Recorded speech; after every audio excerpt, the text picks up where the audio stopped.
Bonjour, c'est Ursule encore. On est le 28 septembre 2025. Alors, je viens sonner la trompette aujourd'hui encore. Et je viens proclamer, n'est-ce pas, le retour de notre Seigneur Jésus-Christ. Amen. Notre Seigneur revient. Amen. Il va revenir, il va bâtir son règne sur la terre. Un règne différent de celui des hommes.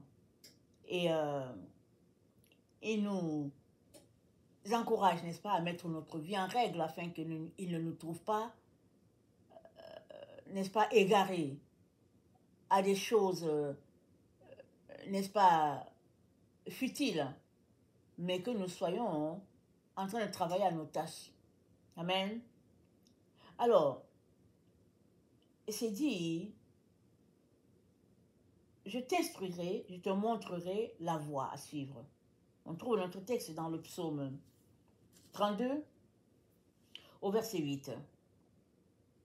Je t'instruirai, je te montrerai la voie que tu dois suivre.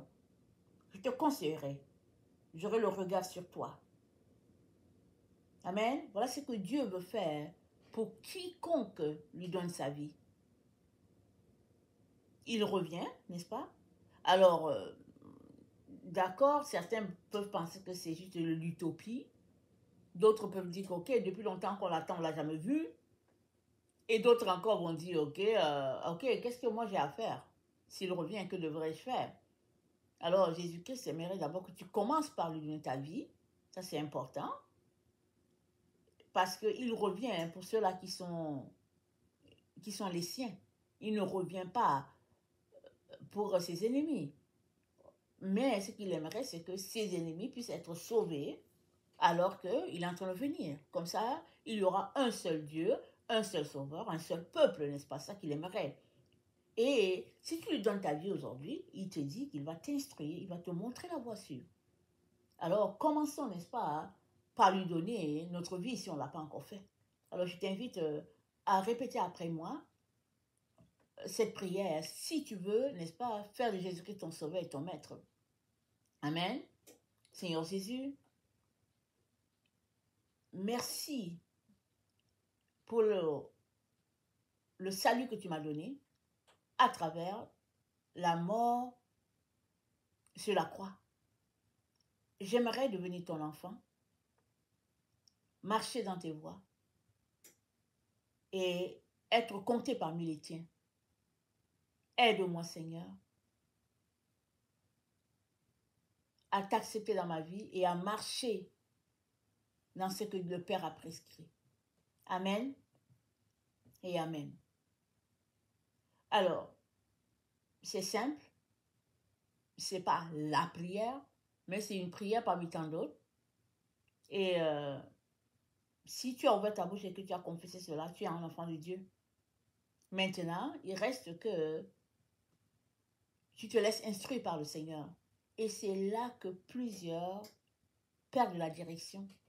C'est-à-dire, plusieurs donnent leur vie à Jésus, ils donnent leur vie à Dieu, et pour X raisons, ils se font suivre par d'autres personnes, souvent non appointées par Dieu. Souvent, ils se font tromper parce qu'ils pensent que c'est telle direction qui est la direction de Dieu, alors qu'ils s'en vont dans la direction d'une secte. Ou bien encore, ils ne se sentent pas dignes de comprendre les Écritures, alors ils se cherchent des leaders, des maîtres pour les aider. Et Dieu dit, tu n'as pas besoin de tout cela. Amen. Il n'a pas besoin de tout cela. Une fois que tu donnes ta vie à Jésus, n'est-ce pas, c'est la responsabilité de Jésus de t'instruire. Et puis, c'est ça que Dieu dit, je vais t'instruire, je vais te montrer la voie à suivre. Maintenant, c'est à lui de te dire, j'ai mis telle personne sur ton chemin. Elle va te guider. Ou bien c'est à lui de te dire, tu n'as besoin de rien. Lis juste ta Bible et puis moi, je vais t'instruire. Ou bien, n'est-ce pas encore, il va te dire, va dans telle église et puis le pasteur va te dire quoi faire. C'est Dieu qui oriente chacun dans la bergerie que lui aimerait. Ou bien qu'il peut te dire, reste à la maison et c'est tout. Alors, c'est lui-même qui a promis. Il dit, je te montrerai, je t'instruirai, je te montrerai la voie à suivre. Alors, au verset Matthieu 11, pardon. Matthieu 11 au verset 29, voilà ce que Dieu dit.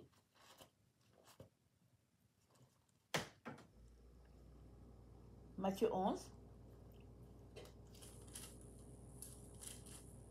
au verset 29, Dieu dit, « Prenez mon joug sur vous et recevez mes instructions, car je suis doux et humble de cœur. » Prenez mon joug, recevez mes instructions. Alors, quelles sont les instructions de Jésus? Où est-ce qu'on va les trouver? Amen. La réponse est que les instructions de Jésus, on va les trouver dans la Bible. Mais si tu ne lis pas la Bible, comment est-ce que Dieu va-t-il t'instruire? Comment va-t-il te suivre? Il t'instruit alors que tu lis les Écritures. Il va venir te visiter par le Saint-Esprit. Il va te dire si ce que tu lis, c'est ça ou c'est pas ça. Et comment tu devrais le comprendre. Et il va t'orienter de manière à ce que tu puisses comprendre le texte et l'appliquer dans un domaine bien précis dans ta vie. Parce que quand bien même on est nombreux, n'est-ce pas, appartenant au Seigneur, le Seigneur il a un enseignement spécifique pour chaque personne. Et dans son enseignement spécifique qu'il a pour chaque personne, tu peux recevoir ce qu'il a pour toi seulement si tu viens dans sa présence. Seulement si tu t'intéresses, n'est-ce pas, à ce qu'il a déjà mis sur la table pour tous ses enfants. Et c'est la parole de Dieu. Il y a des générations qui n'avaient pas accès à la Bible comme nous aujourd'hui. On a accès à la Bible et la Bible peut être lue comme un journal. Et tu vas avoir l'impression que tu as lu, je ne sais pas, un journal financier. Mais si tu continues de le lire, n'est-ce pas, avec un esprit pour comprendre, invitant le Seigneur, le Saint-Esprit de t'aider, tu vas finir par comprendre ce que Dieu a pour toi. Parce que sa parole, c'est la lumière. C'est ce qui nous éclaire. Ça illumine notre conscience. Ça nous donne de comprendre, n'est-ce pas, toutes ces choses qu'on ne peut pas comprendre. Dieu l'a mis dans sa parole. Et maintenant, alors que tu te concentres à lire ces choses, il va te parler par sa petite voix. De quelque chose de spécifique pour toi. Souvent même des questions que tu te poses et puis tu te dis il n'y a pas de réponse. Dieu te répond parce qu'il sait, n'est-ce pas, que tu as besoin de réponse et puis il ne veut que te guider, il ne veut que t'instruire. Amen. Et dans le psaume 34, au verset 11, voilà ce qui est dit. C'est dit, c'est au verset 12, c'est dit, venez mes fils, écoutez-moi. Je vous enseignerai la crainte de Dieu. Venez et écoutez-moi. Ça, c'est le psaume 34, le verset 12. Mais si tu ne viens pas, tu vas savoir comment. Comment vas-tu écouter les instructions? Tu ne peux pas. Tu as besoin de venir.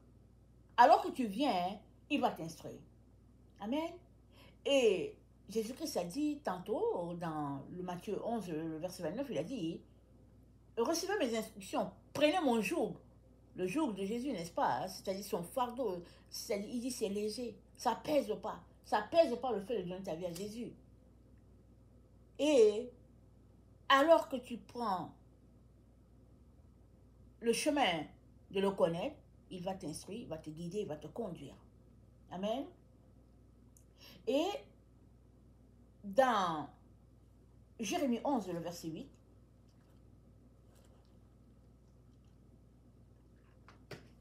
dans Jérémie 11, le verset 8, c'est dit, mais ils n'ont pas écouté, ils n'ont pas prêté l'oreille, ils ont suivi chacun les penchants de leur mauvais cœur. Ok, on va s'arrêter là. Mais ils n'ont pas écouté. Ici, évidemment, c'est Israël. Mais nos vies se ressemblent tous. Nos vies se ressemblent tous. Si on n'écoute pas Dieu, n'est-ce pas? Et si on ne vient pas, c'est parce qu'on a décidé de suivre le penchant de nos cœurs. Et nos cœurs penchent, n'est-ce pas, vers ce qui nous attire le plus, vers ce que nous aimons le plus. Si nous aimons l'argent, notre cœur va pencher vers la recherche d'argent.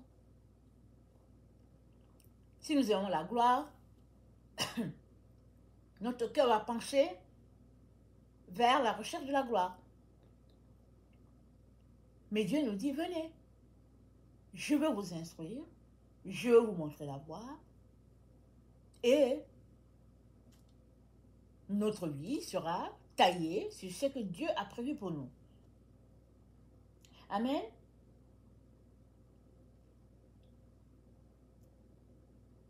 Et on ne peut pas suivre Dieu, n'est-ce pas, si d'emblée, on a choisi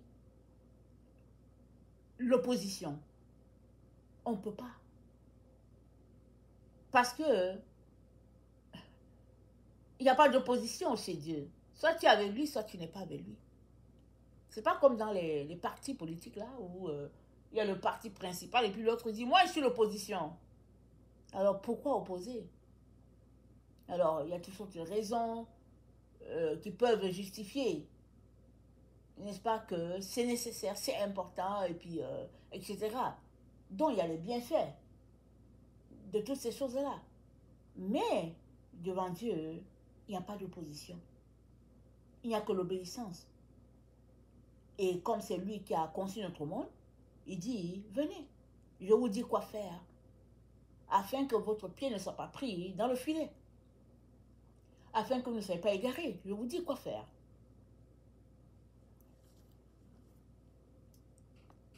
Et dans Jérémie 29, le verset 11, Dieu dit, car je connais les projets que j'ai formés sur vous, dit l'Éternel, projets de paix et non de malheur, afin de vous donner un avenir et une espérance. Vous m'invoquerez et vous partirez, et vous me prierez et vous exaucerez. Vous me chercherez, et vous me trouverez si vous me cherchez de tout votre cœur. Ça, c'est ce qu'il a donné à Israël, n'est-ce pas, comme consigne, mais il nous le donne aussi. Il nous dit de venir. Commençons par venir, au lieu d'être distraits à toutes sortes de choses. Il y a tellement de voies de distraction dans notre monde que la seule manière pour nous d'écouter Dieu, c'est qu'on ferme, n'est-ce pas, l'oreille à toutes ces choses-là, qu'on se trouve un lieu, n'est-ce pas, de recueil où on est juste nous seuls, sans les appareils, sans rien, et que on se mette à chercher Dieu. Quand bien même on l'aurait trouvé, qu'on le cherche encore, parce que Dieu est fait pour te chercher. Et alors que tu cherches Dieu, il va te donner les projets qu'il a pour toi. Il va te dire, voilà, fais ceci, fais cela. Fais ci, fais cela. Et à la fin, les gens vont dire que, waouh, est-ce que tu as vu Dimitri? Est-ce que tu as vu ce que Dimitri a fait? Waouh, waouh. Mais c'est parce que Dimitri, lui, passe le temps avec Dieu. Et Dieu lui dit, fais ceci, il ne fait pas cela. Et alors qu'il passe le temps avec Dieu, Dieu le remplit de la sagesse divine. Il le remplit. Si bien qu'à la fin, la gloire est donnée à Dimitri. Mais c'est Dieu qui a tout fait. Et c'est ça qu'il fait pour chacun de ses enfants. Tellement il les aime, tout ce qu'il veut, c'est qu'ils puissent exceller sur la terre. Et qu'ils puissent marcher, n'est-ce pas, de gloire en gloire. Amen. Évidemment, tu ne pourras réaliser le projet que Dieu a pour toi que si tu optes pour la vie de l'amour, l'amour agapé. C'est-à-dire pardonnant les uns et les autres, te tournant vers Dieu, n'est-ce pas? Te tournant vers les humains pour les aimer, pour les conduire, pour être une source pour eux, alors que tu plantes l'amour ça et là, Dieu va venir tout simplement, n'est-ce pas, t'en ajouter, afin que les gens soient encore bénis. Parce que ce que Dieu veut, c'est la bénédiction. Et puis nous sommes ses bras sur la terre. On ne va pas voir Dieu venir sur la terre parce que c'est pas ça. Mais Dieu agit à travers toi et moi. Nous sommes ses bras, nous sommes ses pieds, nous sommes sa bouche sur la terre. Mais est-ce que nous saisissons cela? Et si nous le saisissons, que faisons-nous, n'est-ce pas, à rester encore là, à traîner dans les choses futiles, alors que Dieu ne veut que nous équiper pour que tout le monde puisse le connaître, et que tout le monde puisse être sauvé, et que toute la terre, n'est-ce pas, soit remplie de la gloire de Dieu. Qu'est-ce que tu attends? Amen. Alors, n'hésite plus. N'hésite plus, viens. Tu n'es pas équipé, viens, Dieu va t'équiper. Tu ne sais pas parler, viens, il va t'aider à parler. Tu ne sais pas quoi lire, viens à lui, il va t'organiser. Et tu sauras lire ta Bible. Amen. Il suffit de vouloir. Et quand on veut, on met tout en œuvre pour que la chose puisse arriver. Et alors que tu le veux, Dieu aussi le veut plus que toi. Et il va t'aider. Amen. Que le Seigneur bénisse sa parole. Amen et alléluia. Amen.